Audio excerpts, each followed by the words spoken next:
Bam! MC is in the house. What's up, folks? My name is Justin Garcia, also known as Master Chim, and welcome to the Warrior Stream.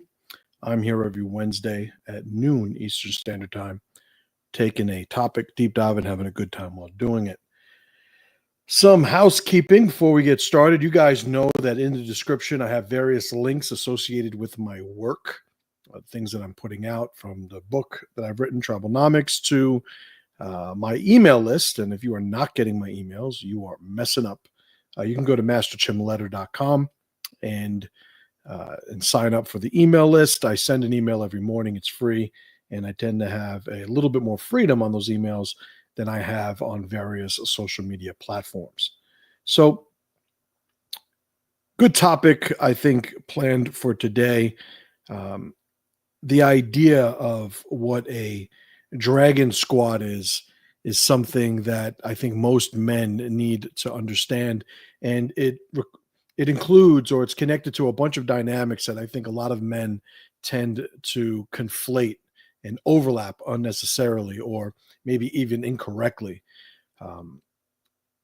I wrote this morning's email talking about today, and I'm going to use that as a sort of framework to get this going, because I definitely want to answer the questions that I listed this morning. And this is from this morning's email. And it says, obviously the title of today's talk, who's in your dragon squad? This isn't always the group you have the most fun with. It may not even be the friends that are the most trustworthy. This is the group you call upon when it's time to fight a dragon. Do you even have a dragon squad? And looking at the dynamics of, what is included in what I call a dragon squad, we tend to find some very common, requirements of a lot of our friends, but there might be some not so common, traits and characteristics that I think need to be considered. Before I get into that, let's see who's here. Jesse, what's going on, brother, man? Corey, good to see you. Jamie, what's up, my man, up in Canada? If you guys are watching, give me a shout. I want to make sure that I have enough bandwidth. Yeah, should be good. Guys, give me some feedback. Is my audio choppy right now? Am I coming in clear? Or because I use StreamYard to stream these things, and I'm seeing a signal that says my internet is not ideal. John Wiley, what's up, brother, man? Good to see you. Am I coming in clearly? Sounds good. Thank you, fellas. All right, so let's get into it then, right? So we have a predicament, right? Let's start identifying the terms. Dragon. What is a dragon? A dragon is anything that is powerful, dangerous, and threatening. If there is a dragon that has absolutely nothing to do with us, going to hunt dragons is a different exercise than going to fight one that is harmful to you. So if something is dangerous, if something is powerful, and it is connected to you, it's something that needs to be dealt with, but it's something formidable that needs to be dealt with. There are already, hurdles that individuals have in life that are just part of, I guess, the regular ebb and flow of being alive. And we try not to unnecessarily label something a dragon if it is not. And I think, you guys, if you've heard past talks that I've given, there have been individuals these days that want to be heroes, but they don't want to be necessarily at risk. They don't want to expose themselves to risk. So what one of the strategies of today's, and left, it's usually centered on one side of the political aisle, what they tend to do, and not that everybody on the right is completely, unaffected by this, but what they'll do is they will call anything a dragon. And so when they overcome it, they want the same sort of accolades and respect of a hero, having slain one. And that's just not the case. So it's important. An important distinction is that we're not talking about this sort of relativism to a point of dysfunction whereby if anybody is in a bad enough spot, everything's a dragon to them. And they need a squad to necessarily overcome this dragon. That is not the application that I mean today's content to be applied toward. So this is something that is significant, that is not directly a result of your unique fragility and or weakness, right? This is something that people have got to get over. If we think of the the backdrop of the metaphor, this science fiction fantasy backdrop of there's a dragon that comes out of the local mountain outside of the village, the town lines, and it starts stealing children or burning people or whatever the case is. It's not necessarily the logical conclusion to say at that point, well, what did we do to create this dragon? What did we do to invite this dragon? That's not necessarily, the thought process that leads ultimately to how the dragon's being dealt with. It's like, well, let's stop manifesting these dragons by acting in the way we're acting. It's usually there's a dragon there and somebody's got to do something about it. Similarly, the application, or at least the use of the term dragon for today's purposes, is something that has appeared that you now have to deal with. And it could be a lot of different things. It could be, your house burns down. It could be you get fired from your job. It could maybe fired from the job is a little bit much. It could be a traumatic illness or traumatic event. It could be a threat that is looming that is unique to your situation but needs to be dealt with. Whatever the case is, it's something that cannot be ignored. And it, in your estimation, is something that might not even be able to be dealt with by yourself, right? Hence the need for a squad. So on this morning's email, I again mentioned this isn't always the group you have the most fun with. It may not even be the friends that are most trustworthy. This is the group you call upon when it's time to fight a dragon. So let's talk about some criteria for who would qualify to be on one's dragon squad, right? And I say it's a collection of different criteria. The first of which is somebody is capable, right? So capability.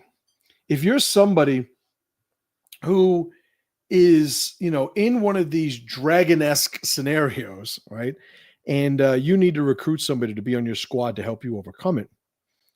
If they are useless, if they are incapable, if the skills necessary to participate in this endeavor fall beyond their level of capability, they are not qualified to be on the squad.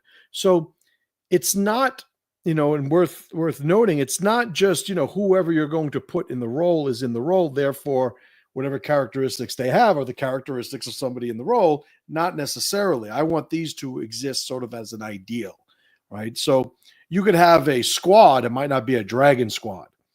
You could have a squad going to fight a dragon, but it might not be a dragon squad, right? So the criteria exists as a standard in my use of it right now. So if somebody is not capable, then the utility of them in forming a dragon squad is obviously just not there. So the first criteria is, are they capable? The second criteria is their level of willingness, right? So notice that, I said fight a dragon. I didn't use the term or the phrase slay a dragon or kill a dragon. I said fight a dragon because in engaging a dragon-like scenario, obstacle, threat, etc., there is an inherent risk. And the willingness of somebody to engage a risky endeavor needs to be considered when forming this squad. So you have somebody that's capable, and then you have to ask yourself, well, even though they are capable, are they willing to put themselves in a situation with this amount of risk? And some people just are not, right? So you have capability and you have willingness.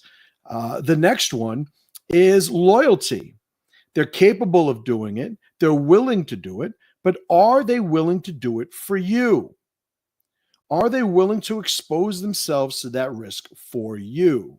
Right? So again, this is a collection of criteria that we are determining to use in order to populate our dragon squad.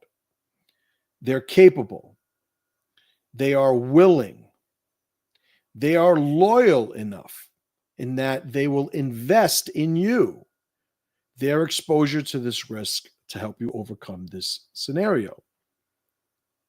And finally, I think I'll say finally, and I didn't predetermine this list, by the way. I could have, but I figured let me just shoot off the hip here. Finally, are they available? So I think it's something to be considered. Are they, they're capable, they're willing, they absolutely will do it for you, but you do not have access to them in order to recruit them for this job. Well, what is it that you're supposed to do at that point if you have somebody who's completely qualified but just can't make it for whatever reason? And it could be they are already engaged. It could be that they are out of reach. You don't have communication with them, right?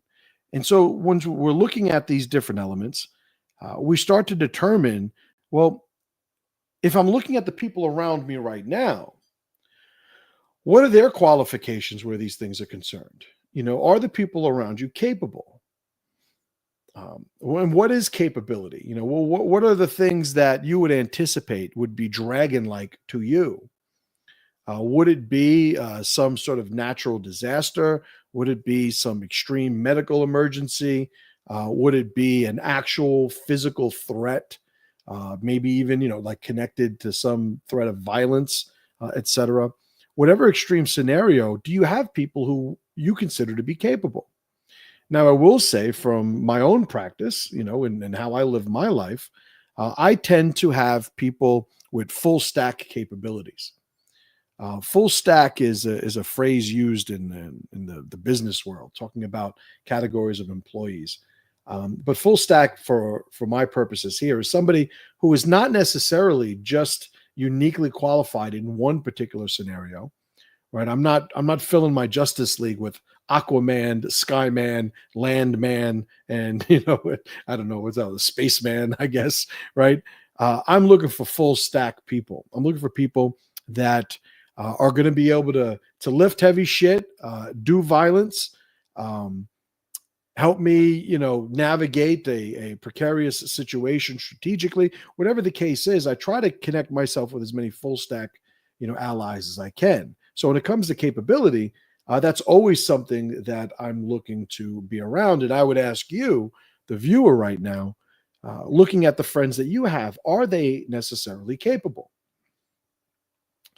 The second part of it is willingness. Willingness is much more of a mindset assessment, I would say, in that it's connected to one's relationship with the point of diminishing returns, the point at which they say, okay, this is now too much. I am not going to go past this point.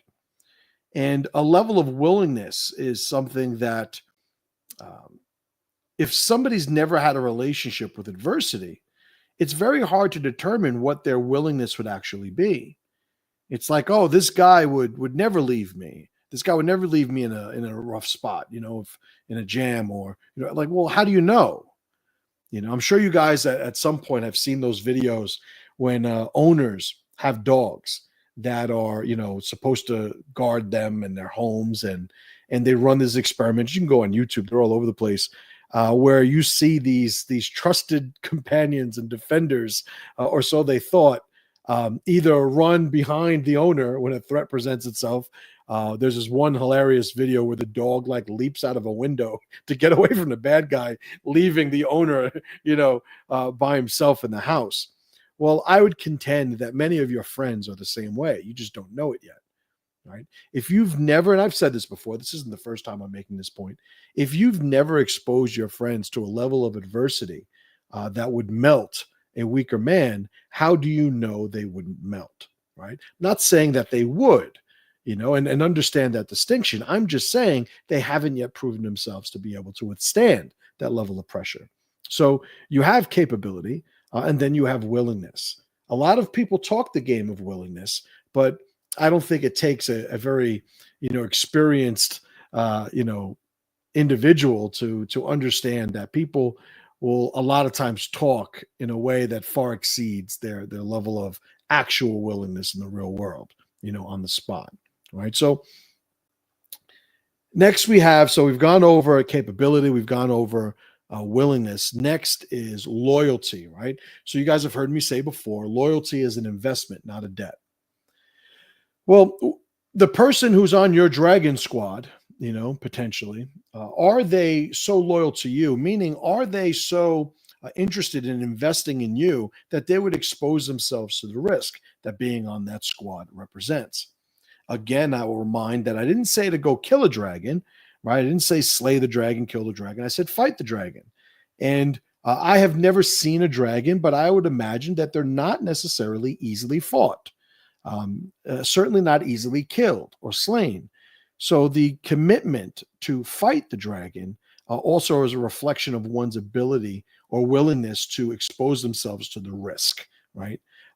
And to expose themselves to the risk for you is yet another hoop that they would have to jump through in order to qualify by the criteria that I'm listing, right? So it's like, yeah, they could be capable, yeah, they could be willing, but they just ain't showing up for you, and that's something that needs to be considered. And the last thing, availability. Availability, what's in my mind when I think of availability, why I decided to include that, is people's investment and connection with their people. Do they check in with their people? Do they visit them? Do they call them? Do you send them a message, every once in a while, maybe a phone call, maybe a text, an email? Are you staying connected? Are you doing what's necessary to maintain that connection with these individuals? Because, the last thing you want is to be in a situation where you really need somebody who's capable and you just can't get a hold of them, right? They've fallen out of, any connection to you in the real world, right? So let me see if we got any comments here. What's going on? Aaron, what's up, Don? Good to see you.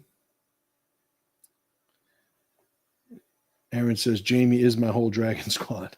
Johnny Groove, what's up, brother, man? All right, so where do people fuck this up? Let's talk about that for a bit. So where I see people messing this up is that they tend to overvalue certain traits and attributes in their allies when it comes to dragon squad applications, right? So understand that's the context. This isn't like who's a good guy, a good friend. It's like that. This is, we're going to fight a dragon. I don't care how good a friend somebody is to you. They may not pass the criteria that we just went over. And that's okay to a certain extent, right? I mean, not having a dragon squad is only a problem when the dragon shows up, right? If the dragon doesn't show up, hey, you're good, right? So it's like somebody who is an alcoholic. I guess if you like snap your fingers, do a magic spell and eliminate all the alcohol in the world, there's not a problem, right? So not having a dragon squad is only a problem when a dragon shows up, if and when a dragon shows up. So people who are nice and, who you have a good time with, people who you're close with, or one of the more common bad or limited criteria that people often use to determine who they're close with, people that have just had a longevity of a connection, right? I've known him since I was a kid. Like I get it. I'm not sitting here, just to say that doesn't mean a damn thing. Of course it means something if you've known somebody for an extended period of time. There's a depth to that understanding. There's a point where, depending on just how close you are with allies, that you've had for a long time, there's a point where there would be a pain of disconnection. Like you would actually feel a loss if you were to suddenly become disconnected to these people. So I don't mean to trivialize a long-term, or the value of a long-term connection. But again, the fact that you're connected to somebody for a long time does not mean they necessarily pass the criteria that I listed for being on a dragon squad. So somebody that, you have a good time with, just understand what that is. It's somebody who you have a lot of overlap with certain cathartic applications. It's like, I like hanging out with this guy, I always have a good time. there's not necessarily a commentary on utility in that observation. Like, you're not saying he is valuable in my mission beyond, I guess, the value of just lifting your state and making sure you're in a good mood. So again, this is not meant to be a popularity contest. This is not meant to be, well, whoever you see the most necessarily belongs on this squad, right? But then we look at the other side of that. I guess maybe the inverse observation or proof that gives us is that the person on your Dragon squad may not be somebody you necessarily enjoy being around, right? So that's the opposite angle of it. You might have somebody that passes that criteria. They're capable, they're willing to do it for you, and they're available, but they might not be the best buddy to hang out with and spend a day with. It's like, yeah, I wouldn't fucking go fishing with the fucking guy, but if there's a dragon to fight, like, I hope this guy's there. So we start to create this lens that's more utility based than emotionally based, right? Is this person of value, right? A phrase that you hear in the military, best man for the job. Whoever's supposed to be, and maybe it's not limited to military, but that's where I've heard it, around military people, it's like best man for the job. And if this person is better qualified, the fact that you may not share the same sense of humor, watch the same TV shows, listen to the same music, it really doesn't mean anything. We're here to fight dragons, right? So, Willie, what's up, brother, man? So when you're looking at individuals who may not, be the most entertaining, company, they may absolutely qualify to be on the Dragon squad. So then it comes down to, well, what about individuals who are, I would say, oversupplied in any one of these criteria? Somebody who is incredibly capable, or let me say more generally, somebody who has such a surplus in one of the criteria that we're willing to overlook a deficiency in another. Well, it's a liability. It's a liability because I would say that collectively the 4 criteria that I gave you, and it's really 3 with a sort of bonus one in terms of availability, but if somebody shows up, you want them to fight. You want them to fight when the outcome is uncertain. You could argue that it's uncertain right at the fight's inception, but if you're having a tough go of it, you don't want somebody to bail. In a true dragon type situation, you're with some friends at a barbecue in your house, and suddenly a group of people armed, ready to do violence shows up, and they want to kidnap your kids. I don't fucking know. Go with it. And you got a bunch of your buddies there. Guys have guns. Maybe you and your buddies, for whatever reason, you don't have guns on you. And there's a point where they're going to have to decide. There's a good chance I'm going to die if I stay here, but I also have a chance to dip out right now. You got to understand that there are going to be individuals that will choose to leave. But it would take that scenario to really flesh out the fact that that's who they are. So if you have an individual that, let's say, he's super capable, he even has a high degree of willingness, he's at your house because he's at a barbecue, but he's just not willing to die for you and your kids, that is something that you have to understand. Now, I will say there's a limitation. I can't sit here and say, well, this is how you find this out. Maybe you stage that scenario and you see what people do, right? And sometimes you'll see these like prank social experiments, and people will do things that as soon as it's revealed to be, an artificial scenario, they are, the shame that they experience is like beyond comprehension to them. When you see the guys with their girlfriends, and some guy shows up like with a weapon, and the guy, either runs and leaves the girl there, or in some cases, and again, you can go on YouTube, there's videos, guys will take their girlfriends and throw them in front of the guy, like to get away. And it takes a scenario like that to really reveal who the person is, at their core, because everybody could talk a good game. All right, everybody could talk a good game, but when the threat is legitimate, you see what people's relationship with threats actually are, right? So You have the individual that has a surplus. If there's a deficiency, understand that at some point they become of no use. At some point, they might actually cause more harm than good. Having a group of people that are willing to die for you, but no capability, well, that's, I don't think it's accurate to say this group's willing to die for you. I would say that the group is with no capability. It's a group that's willing to get killed for you, right? Which there's a distinction to be made, and we need to understand the value of that distinction.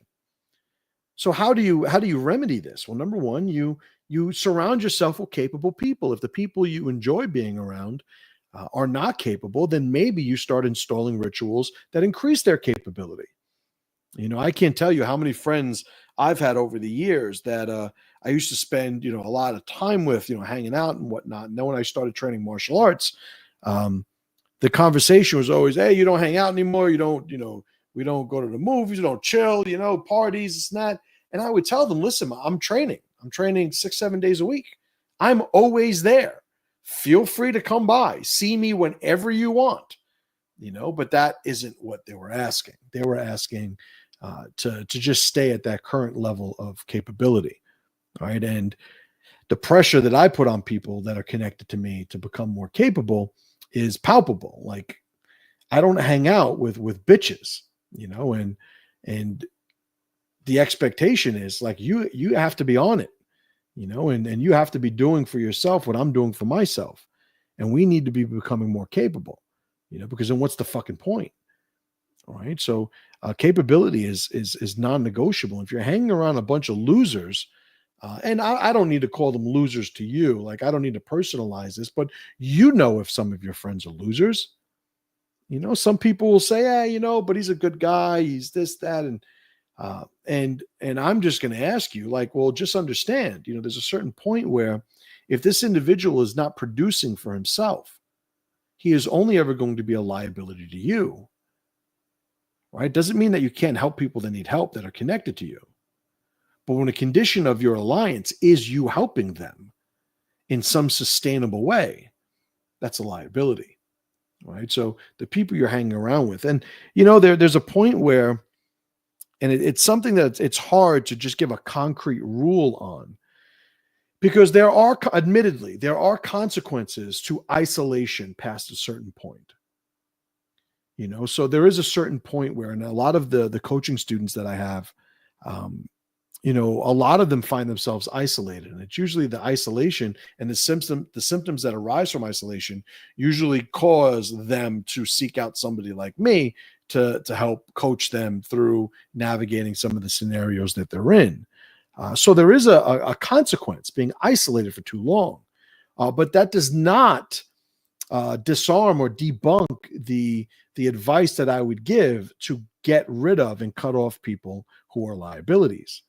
Like, you need to upgrade your surroundings, upgrade your ecosystem, and eliminating parasites, eliminating liabilities is an upgrade.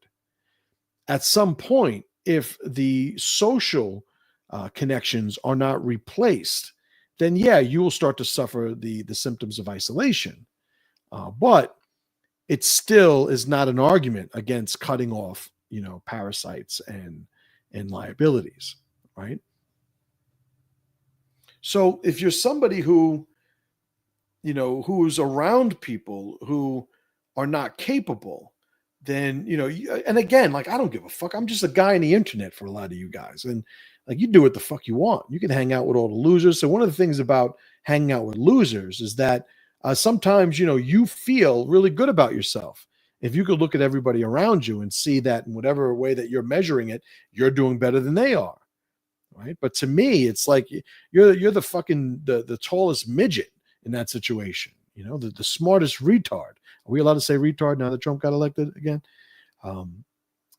So the idea of it is, like, I don't give a fuck what you do. Do whatever the hell you want. I'm just saying these are the codes that I live by. Right. And if you're somebody who hangs out with people who are incapable of upgrading their, who they are and their utility, they understand at some point they're going to become parasitic and they'll become a liability. Right. So the willingness is a mindset thing. Right. So we went over capability. What if you're hanging around with people who are capable, but they're just not willing? Well, we got to understand that there are limitations to willingness for everybody, I would say. There's a point where people are just going to tell themselves, for lack of a better way of putting it, yeah, this ain't worth it. And when I'm talking about willingness in this context, I don't mean, a point where they're scared or a point where they break necessarily. I'm talking about a point where they come to the conclusion that, yeah, this isn't what I signed up for, and it isn't worth it. Somebody who is gambling and loses all their money and is about to, go into the pocket that has the rent money, and he says, "No, I'm not going to gamble away my rent." I don't think that's necessarily a commentary on his lack of willingness to gamble. It's just there's a point where he crosses the line and says, "This is no longer what I'm interested in doing." So, how do you train people? Or how do you influence? Maybe not train isn't the right word, but how do you influence or maybe even attract people of a higher degree of willingness, even if they're capable or maybe even not capable? We need to accumulate these four criteria separately if necessary, but we need to get them. So if somebody's not willing or has a low degree of willingness, what do you do? And I would say they need to build a relationship with pressure. You need to see where they are when their uncertainty increases. You need to see where they are mentally and how they conduct themselves when the perceived risk is now in front of them and it's increasing. These are the circumstances that you could start to determine where your people are. And I would say, there's a point where if these are the things you're talking about, then these things tend to bubble to the surface. A lot of people have a lot of weaknesses and vulnerabilities through no other reason than they just don't deal with these issues. They don't talk about these issues. They have no idea. I know there are a lot of people that, growing up in New York City, there are a couple of just expectations, a couple of premises that these people live by, that they have absolutely no idea just how artificially supplied they are.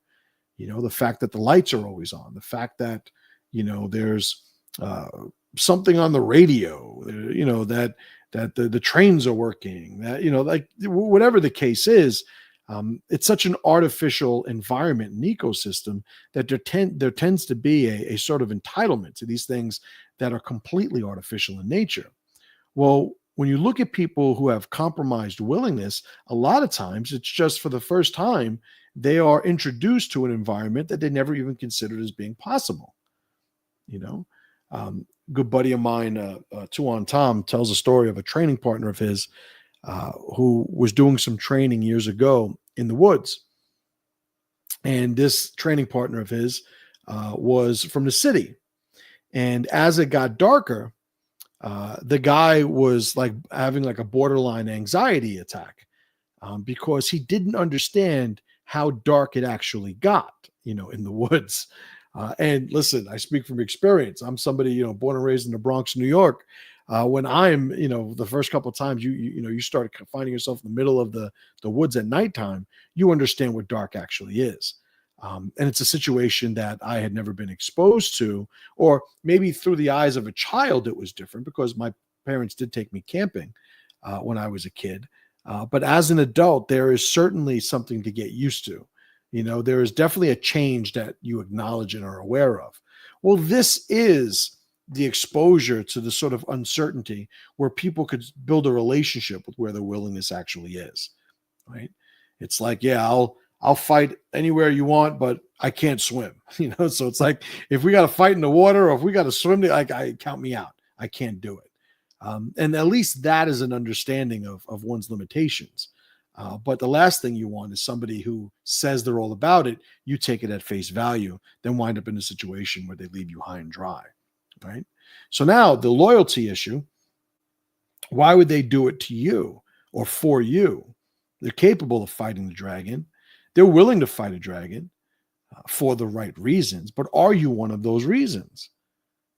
Are you somebody who, they're not going to expose themselves to for you?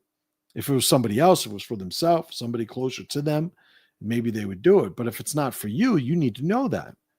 You need to understand that.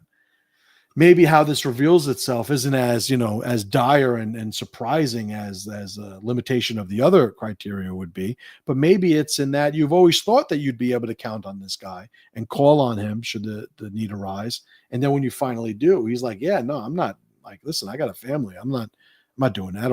Or, hey, I need this job. I'm not getting myself in trouble. And you had anticipated him having that connection, that commitment to you, when it never existed at all. You just assumed that it was going to be there, and you sort of planned with that sort of entitlement of their help all along the way, only to reveal when you actually need him that he was never willing to do that for you in the first place. But you saw that he was capable. You saw that he was willing. You just never realized that it wouldn't be for you, right? So, Magoo, what's up, brother, man? So, and the last thing, the availability. Is he available? If we don't stay connected with our people, I've been guilty of this, over the years, like anybody else has. But I am very conscious of staying connected and plugged in with people in what any way is necessary, as I can. What do I mean by that? So many times people don't understand that an alliance is an action. And if you are not acting on that alliance in any way, then what you think is an alliance is actually, at minimum, the memory of an alliance. Things happen with people. I can't tell you how many times over the years, maybe you guys have experienced this too, where you assume somebody is in a certain chapter in their life, and you go to reach out to them and you realize that so much has happened from the last time you connected with them that you're almost embarrassed that you weren't there for any of these changes that you now find, when trying to reconnect. I remember running into a friend of mine that I had gone to school with, had gone to high school with, and he had been in the military, had come out of the military, and was now in law enforcement for a few years. And I had assumed that he was going to go into a different life path. And when he revealed himself, as I spill Monster on my keyboard, when he revealed himself to have had the life that he did, to have had made the choices that he did, and had the life, form as a result of it, I was a little embarrassed that I wasn't there for any of this. I was a little, ashamed, admittedly, that I had lost connection with him, and that I found myself reconnecting with somebody who no longer existed. Not that we didn't wind up reconnecting, but I was operating under all sorts of assumptions. And it was the fact that I was disconnected that I made those assumptions that wound up being wrong. So availability is, understand they're only going to stay connected so long as you maintain that connection. So the criteria, again, for a Dragon Squad, they have to be capable. Aside from being capable, they have to be willing. There's an inherent risk, and they have to be somebody who's willing to expose themselves to that risk. The third criteria is they need to be loyal. They need to see the exposure of the risk, or to the risk that they're going to endure, as a good investment when it comes to you. I will do this for you. I'm capable of fighting the dragon. I'm willing to fight the dragon. I'm capable and willing to fight the dragon for you.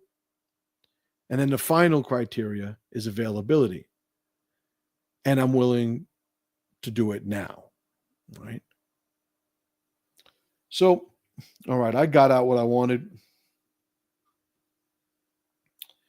A lot of this content was born or comes directly from a book that I was writing, that I decided to transform into an event first, because I really want to be responsible for the information when I first put it out there. So it's going to be a training we're doing. I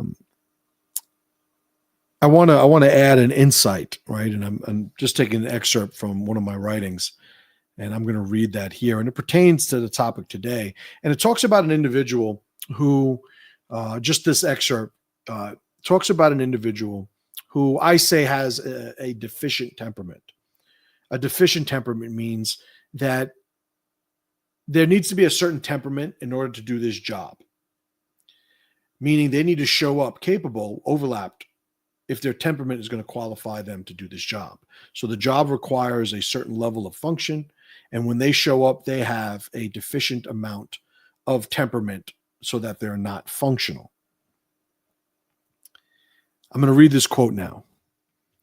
A deficient temperament requires a transcendent alliance to disconnect those triggers of dysfunction his limitations create.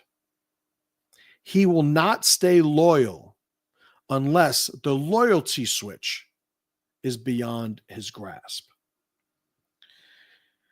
So the book that I was writing, and it's going to be, the tentative name for the event is Forging Your Cult. Right, a little over the top, I know, but you guys know me.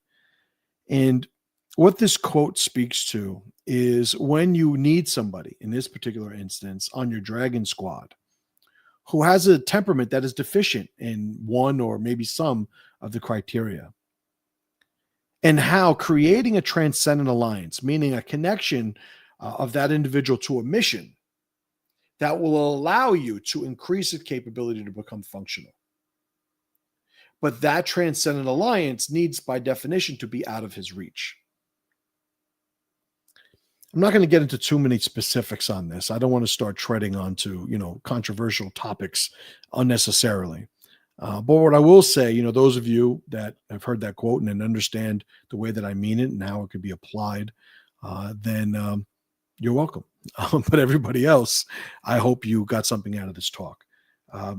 I'm going to stop it there. I appreciate you guys hanging out. You guys know if you're not getting my emails, go to masterchimletter.com and sign up. All sorts of links are down in the description. I will be here next week. And as always, brothers and sisters, pressure to power.